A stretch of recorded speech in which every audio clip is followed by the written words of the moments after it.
फैबाय थानाय बिसायख'थियाव आं सानदों मा नैबे 13 नम्बर घरियाव जाहाथे होनानै देरहासार खालामगोन आं आसा खालामो आरो आंनि खेत्र'आ दिनै मोनसेल' इसु सोरबा जों प्रमद हाग्रामाखौ जावनो थाखाय जोंनि बर'नि फिसा बयहाबो मोन्थाय दं खिन्थु जोङो लकेलिटि आरो लकेलिटि लिडारा जुदि मोजांबासो नेसना थांनानै थागोन आरो बे खेत्र'आवसो जोङो दिनै खना बेखना सेफगार्डनि थाखाय गेलेदों बेखौ आं हाजासे सेस्था खालामगोन जुदि सिंगिमारि गामिनि जुदि रायजो राजा आइ आफा बिदा फंबायफ्रा जुदि अनसायनानै आंजों इसेबां फैनानै हेफाजाब खालामफैदोंब्ला एसेब्लाबो बिथांमोननि अननायखौ आं मोनदोंब्ला जथेस्थ' मोनसे इंराजिनि दं लाभ बिगिस टु लाभ अनेस्टि पिस इन दा लं रान सादुथिया अब्ला देरहायो आरो मोनसे खोथा अननाय होयोब्लासो अननाय मोनो नङा होमब्ला दा बिथांमोननि सायाव आं मालाबाबो गाज्रि मेगनजों नायनो हानाय नङा आं जेसेबां हाया मानो आङो दिनै सरकाराव जेबो गैया आंहा होनो हानाय बिसोरनो आं थेवबो आंनिफ्राय आङो जुदि आं देरहायोब्ला एमसि एमएलए टेमसि एमएलए फान्डनिफ्रायबो आं बिथांमोनजों आङो हायाब्लाबो मासाव बा 2-3 मासजोंबाबो आं खनसे नुजाफैगोन मालाय बायदि देरहानानै आं सिरि जिरायनाय नङा आंनि कनस्टिटुवेन्सिखौ आं हाजासे आं गिदिंनानै नायगोन बिसोरनि सुख दुखुखौ आङो सेस्था खालामगोन बेनो आरोखि आं गोबां टाइम एटाक खालामबाय खारन आं बेबायदि नुनो मोनाखै बर' लिडारनि बिथोराव आंनि बारगायै जे हेमेन्त बिश्व शर्मा बायदिखौ एटाक खालामनो हानायखौ आं बिराद मिडियायावबो खालामबाय आरो बेल' खोथा नङा आगोलाव फेर इनकाउन्टार खालामनायाव आं बिराद माबा पाब्लिकखौ प्रटेस्ट होबोदों आरो बेनि गेजेराव 2 नाम्बाराव जाखि दिलीप सयकानि बिथांनि 6 शिडिउलखौ फोजोबस्रांनि जे खैसार खालामदों बे माखासे बे भावथिना गेलेनायाव बे खेत्रआवबो आङो गोबाङैनो स्ट्रं अपोजिसन खालामदों आङो क'क्राझार डिसि अफिसाव थांनानै जे प्रटेक्सन खालामदों बिनि उनावसो गोबां लिडारफ्रा खिथु फैनानै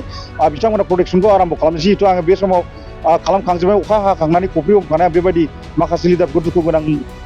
जाथायाव नुनो मोन्दों जे बिथांमोना माबा मोनसे बर'नि गेजेराव इसु लानानै जे इन्सिडेन्ट जायोबा मानि थाखाय ओंखारा मानो गियो सोंलु नाम्बार सेथिया आंहा बेखौ थादों आरोखि बिथांमोनखौ मोन्दों आरो नोंसोरो जेनेबा ग्लोब ग्लोब फैनानै रायजो राजाफ्रा आंखौ एसेबाबो अनसायफैदों दिनैनि खेथ्रआव आरो आं सानदों आंना मोनसे इलेक्सन गेलेनायनि इस्युआ बेनो सोरबा प्रमद हाग्रामा सोरबा बिजेपिखौ जावनांगौ दरकार गैया खोथाया जाहैबाय जोंहा 40टा बिएफनि गेजेराव जुदि बिजेपिया सरकाराव फैयोब्ला अब्ला बिनि गेजेराव सासे दान्थे बिदान्थे मानसि थानांगोन नङाबा जोबस्रांनायनि लामायाव फैबाय दिनै नुदों जों नुनो मोन्दों जे हाग्रामा प्रमद बिथांमोनाबो जेरेखम जे हेमेन्त बिश्व शर्मानि खिथु खारनाय बे जोबोद जोंनि थाखाय दुखु गोनां बाथ्रा दा बेखौ जों साननो मोन्दों मोनसे दा बे खेत्रआव दिनै पाब्लिक रिलेसन पार्टिनिफ्राय आङो दिनै गुमा समस्ति बियाबनिफ्राय गसंदों गृह बिसास आइ आफा रायजो राजा बिदा फंबायफ्रा आंखौ अनसायगोन होननानै मानो होननानै बुङोब्ला जोङो दा यंस्टार जेनेरेसन आरो इडुकेटेड मानसिखौ नांगौ जोंनि ओनसोलाव जाहाथे रखना बेखना खालामनो हानाय थाखा फैसाजोंल' जों मालाबाबो राजनिति खालामनो हाया गतिके आंना मोनसेल' आह्वान बेखौल' आं खावलायहरगोन नैबे जेनेबा सिंगिमारि पार्ट 1 पार्ट 2 पार्ट 3 गामिनि रायजो राजा आइ आफा बिदा फंबायफोरखौ जे बिथांमोना जोबोद साननो हनो गोरों आरो बुजिना आरो फैबाय थानाय बिसायख'थियाव आं सानदों मा नैबे 13 नम्बर घरियाव जाहाथे होनानै देरहासार खालामगोन आं आसा खालामो आरो आंनि खेत्र'आ दिनै मोनसेल' इसु सोरबा जों प्रमद हाग्रामाखौ जावनो थाखाय जोंनि बर'नि फिसा बयहाबो मोन्थाय दं खिन्थु जोङो लकेलिटि आरो लकेलिटि लिडारा जुदि मोजांबासो नेसना थांनानै थागोन आरो बे खेत्र'आवसो जोङो दिनै खना बेखना सेफगार्डनि थाखाय गेलेदों आं आसा खालामो जे मानो होननानै बुङोब्ला नैबे मुहुर्त टाइमाव जे आसामनि चिफ मिनिस्टार हेमेन्त बिश्व शर्मा जे भ्रष्टाचार स्वयराचारि ओरैबायदि सेस्था खालामगासिनो दं जे बर'खौ जोबस्रांनायनि लामायाव खालामगासिनो दङ आरो लोगोसे जोंनि माखासे बर' इन्टेलेक्सुयेल लिडारफ्राबो माखासे बिजेपिआव इनभल्भ जाबाय जे बिथांमोना थांनायावबो जोंहा जोबोद खहा जादों आरो दा बावैसो दानखालि मैयासो नुनो मोन्दों जे जोबोद दुखु गोनां बाथ्रा बिजेपि हाबनाय लोगो लोगो बिजेपिजों इउपिएफजों बुलायहांबाय नङा होमबा मैया नुदों आरो बिपिएफजों कंग्रेसजों बुलायदों दा बेबायदि खेत्र'आव आं मोनसेल' खावलायहरगोन जे बिथांमोनखौ जे गावजों गाव बिदा फंबायनि गेजेराव बेबायदि एना एनि जानो नाङा खौसेथि मिलायनानै थानांगौ मैयाबो नुदों बाक्सा थाक्साथिं बिराद दावराव जालायनाय दा बेफोर जोंनि थाखाय जोबोद दुखु गोनां बाथ्रा मानो होननांगौबा बिजेपिआ बे खैसारखौ खालामगोन होननानै सेस्था खालामगोन आरो मैयानि जिहेतु नुनो मोन्दों बेनि खेत्रआव जोबोद दुखु गोनां बाथ्रा बे जे जाथाया जानाङामोन बे जादों दा आं बेखौल' मोनसे गुरै खावलायगोन दाब दाब जायगानि 40टा बिएफनि रायजो राजा आइ आफा बिदा फंबाय जाय बिजेपि इउपिएल बिपिएफ खालामदों आरो कंग्रेस खालामदों बिथांमोना जिहेतु मोनसे राजनितिनि खेत्रआव खैसार गेलेनाङा गावजों गाव बुलायनो नाङा बा दावराव दावसि खालामनो नाङा जाय जेरावखि आसा गैया मानो बेयाव होनांगौ आरोखि आं गेजेर थाखोनि जानानै बिथांमोनखौ आं गुरै खावलायहरबाय आरो आं दिनैनि दिनाव बुङो जाहाथे जोंहा मोनसे जोबोद गिथावथाव थासारि सौफैबाय जुदि बिजेपिआ सरकाराव जुदि फैयोब्ला अब्ला जोंनि बर' जाथिया जोबोरै खैफोदाव गोलैगोन आरो लोगोसे मुस्लिमखौ टर्चार होफागोन आरो दिनैनि खेत्रआव जा नुनो मोन्दों इउपिपिएल बिपिएफआ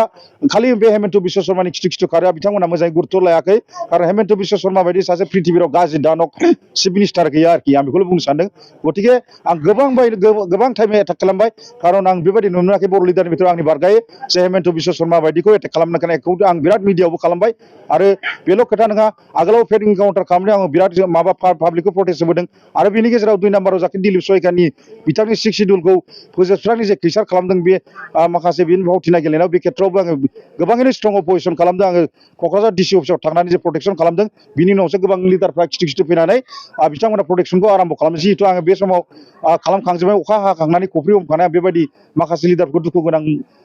जाथायाव नुनो मोनदों जे बिथांमोना माबा मोनसे बर'नि गेजेराव इसु लानानै जे इन्सिडेन्ट जायोबा मानि थाखाय ओंखारा मानो गियो सोंलु नाम्बार सेथि आंहा बेखौ सानदों आरोखि बिथांमोनखौ दा जोबोद दुखु गोनां बाथ्राया बेनो जोंनि थाखाय जाहाथे फैबाय थानाय दिनाव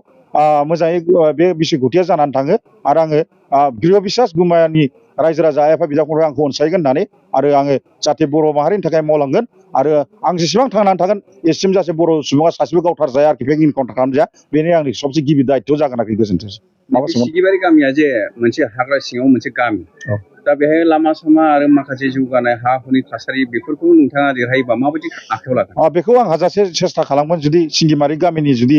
रायजो राजा आइ आफा बिदा फंबायफ्रा जुदि अनसायनानै आंजों इसेबां फैनानै हेफाजाब खालामफैदोंब्ला एसेब्लाबो बिथांमोननि अननायखौ आं मोनदोंब्ला